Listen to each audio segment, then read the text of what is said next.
পেশকেই হরকত বলে। জবর জের পেশ কি? হরকত। এক জবর এক জের এক পেশকে হরকত বলে। এক জবর এক জের এক পেশকে হরকত বলে। আলিফ জবর আ, আলিফ জের ই, আলিফ পেশ উ। এখন এই হরকত যে হরফের পরে যদি আলিফের পরে এই হরকত থাকে, ওই আলিফটার আলিফ থাকে না, ওইটা হামজা হয়ে যায়। ওইটা কি হয়ে যায়? যে আলিফটা খালি আসবে তার নাম আলিফ, যার উপরে নিচে কিছু থাকবে না, এই আলিফের নাম কি? আলিফ। এটার নাম আলিফ। কিন্তু যে আলিফের পরে জবর বা জের বা পেশ থাকে, ওই আলিফটার নাম কি? হামজা। তাহলে এটা আমরা প্রথমবার আলিফ জবর আ পড়ছি বোঝার সুবিধার্থে। আর এখন যেহেতু আমরা বুঝে গেছি, সেহেতু একে আর আলিফ পড়া যাবে না, কি পড়তে হবে? হামজা। হামজা জবর আ, হামজা জের ই, হামজা পেশ উ। হরকতের পরিচয়। এক জবর এক জের এক পেশকে হরকত বলে। হরকতের পরিচয়। এক জবর এক জের এক পেশকে হরকত বলে।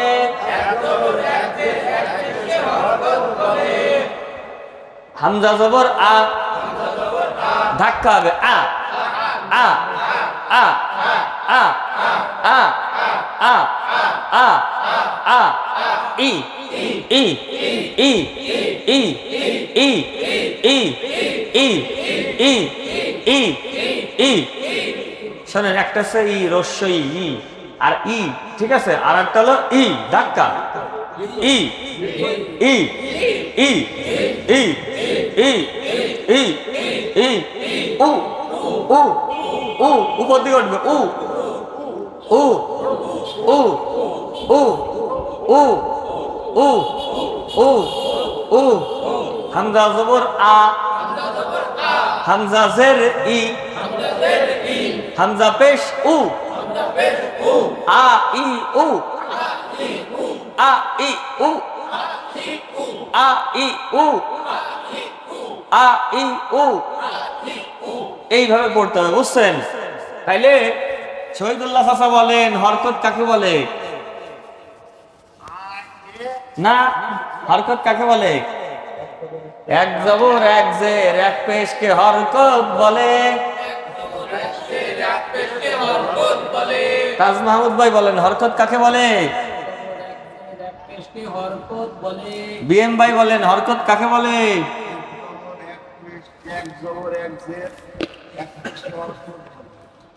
আর একজন, তারপরে আর একজন, আর একজন।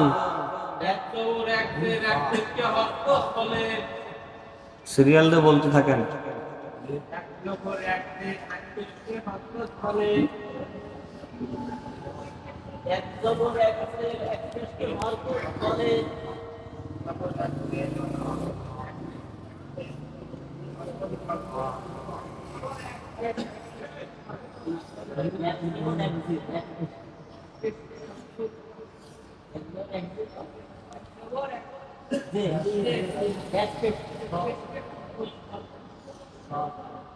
এবার ভালো হল না তো? কে বললো? আরাফাত। আর একজন,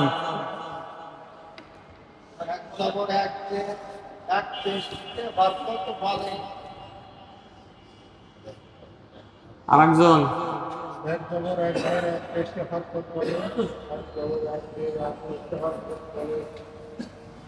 সিরিয়াল দিয়ে বলতে থাকেন।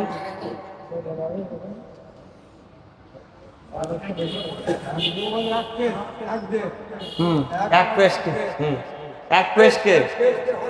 মাশাআল্লাহ, মাশাআল্লাহ, মাশাআল্লাহ।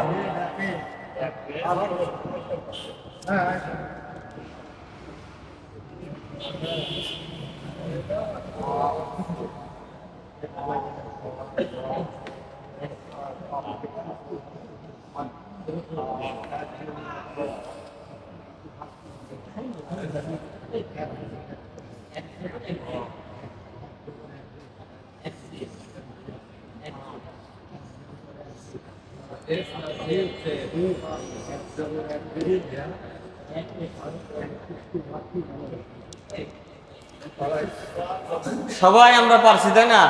আব্দুল গফুর পড়ছেন, বলছেন, তাইলে সবাই তো বলেননি। হাফিজুল ভাই বলছেন, মাশাআল্লাহ। আব্দুল গফুর বলেন হরকত কাকে বলে? এক জবর এক জের এক পেশকে হরকত বলে।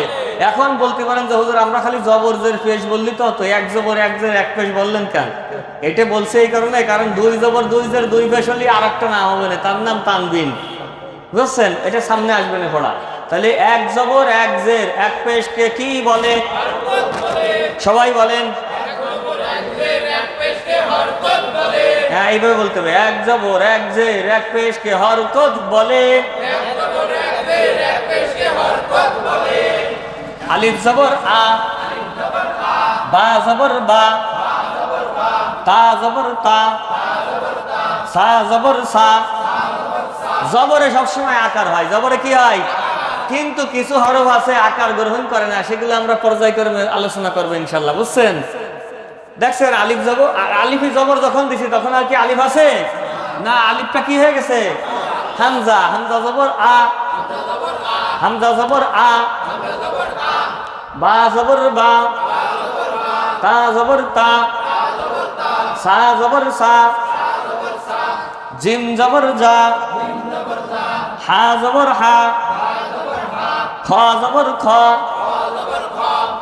এইখানে দেখেন খয় জবর পড়ছি আমরা, জবর মানে তো আকার, কিন্তু খ জবর কি খা হয়েছে?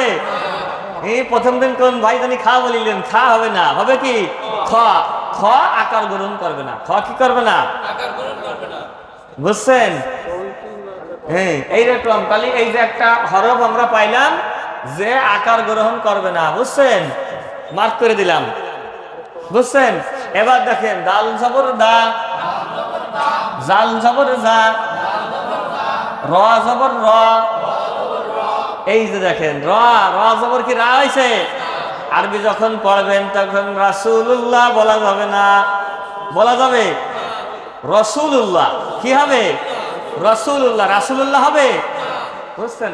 বাংলা যারা পড়ে ওরা তো বোঝে না, বাংলা ডিকশনারি অনুযায়ী নাম লেখে, একজনের নাম নিয়ামতুল্লাহ। বুঝছেন? আরবি তো লেখা হয়ে গেছে, নাহলে একদিন লিখে দেখা বলে নিয়ামতুল্লাহ আরবিতে কেড়ে লিখতে হয়, একটা যৌগিক নাম।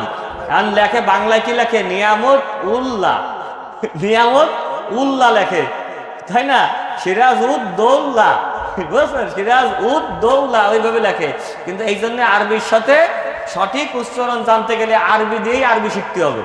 যেমন বাংলা যেখানে খুলবেন বাংলা বই র উচ্চারণ রা লেখা রয়েছে, রাসূলুল্লাহ লেখা রয়েছে, কিন্তু হবে কি রসুল্লাহ। আমি যখন আরবি পড়বো তখন কি বলবো? রসুল্লাহ। হ্যাঁ, তাহলে রাও একটা পাইলাম যে কি করে না? আকার গ্রহণ করে না, আকার কবুল করে না। এরপরে দেখেন ঝ জবর ঝ, তাহলে র আর ঝ দুইটাই পেলাম, এরা কি করে না? আকার গ্রহণ করে না। সিন জবর সা, শিন জবর সা, সদ জবর স। পাইছি আর একটা সদ জবর স। এখন দেখেন এই সদ আর সিনের উচ্চারণ, ওই যে তাজিমের হরফ 12টা পড়াইছিলাম, তাজিমের হরফ কয়টি? 12টা। উচ্চারণে কাছাকাছি কিন্তু ভিন্ন হবে, পড়াইলাম না? তো সদ আর সিন, সদ জবর স আর সিন জবর সা, সিন জবর সা আর সদ জবর স। দদ জবর দ, এই যে আর একটা পাইলাম, তাই না? দদ জবর দ। এরপরে দেখেন ত জবর ত, জ জবর জ। আরো দুইটা পাইলাম যারা আকার গ্রহণ করে না। এবার দেখেন আইন জবর আ, গইন জবর গ। এই যার একটা গইন, গইন আকার গ্রহণ করে না। তবে এইখানে একটা কথা আছে জায়ের ব্যাপারে, বুঝছেন?